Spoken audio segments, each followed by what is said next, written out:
নমস্কার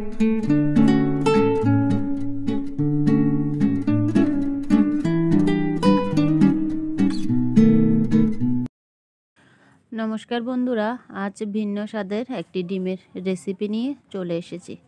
এখানে এখন যে ছোট ছোট আলুগুলো পাওয়া যায় বাজারে, এই ছোট ছোট আলুগুলো আমি সেদ্ধ করে নিয়েছি, ডিম সেদ্ধ করে নিয়েছি, রসুন কুচি, পেঁয়াজ কুচি, কাঁচা লঙ্কা মাঝখানে চিড়ে নিয়েছি, আর নিয়ে নিয়েছি আদা।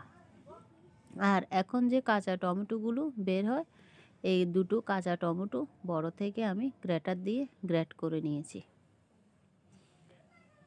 এখন লবণ হলুদ দিয়ে ডিমগুলো ভেজে নেব। কাঁচা টমেটোর পেস্ট দিয়ে যে এত সুস্বাদু রেসিপি হয় সেটা না রান্না করলে জানতাম না। আমি এই প্রথম কাঁচা টমেটো দিয়ে কোনো রেসিপি করলাম। ডিমগুলো আমার ভাজা হয়েছে, এখন নামিয়ে নেব।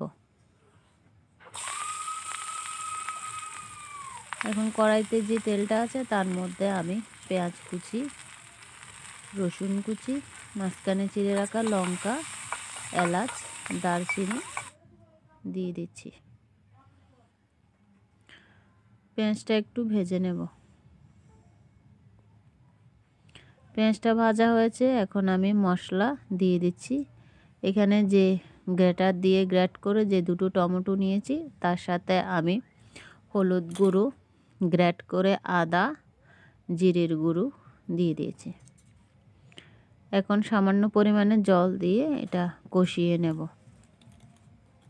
স্বাদ মতন আমি লবণটাও অ্যাড করে দিচ্ছি।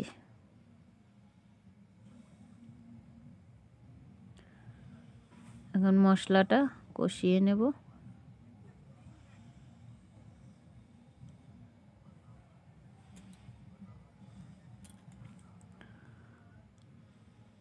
মশলাটা কষানো হয়ে এসেছে। এখন যে আলুটা আমি রেখেছি সেদ্ধ করে, ওই আলুটা দিয়ে দেব। এই আলুটা মশলার সাথে 2 থেকে 3 মিনিট কষিয়ে নেব। খুব সুন্দর একটা গন্ধ বের হয়েছে সব কিছু মিলেমিশে।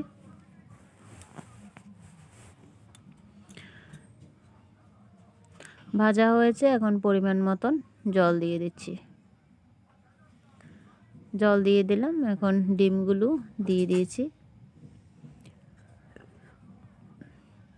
এখন রান্নাটা করে নেব। কাঁচা টমেটো দেওয়াতে এর কালারটা খুবই সুন্দর এসেছে, তরকারির কালারটা। রান্নাটা হয়ে এসেছে। এই রান্নাটায় আমি কোনো চিনি ব্যবহার করি না। আসলে আমার শ্বশুরবাড়ির এরা তরকারিতে চিনিই দেয় না। আর ইদানিং তো আমি আর কিছু ব্লগে দেখিয়েছি আমিও যে চিনি এখন আর ব্যবহার করি না। রান্নাটা নামিয়ে নিয়েছি, এখন একটু ধনেপাতা কুচি দিয়ে দিলাম।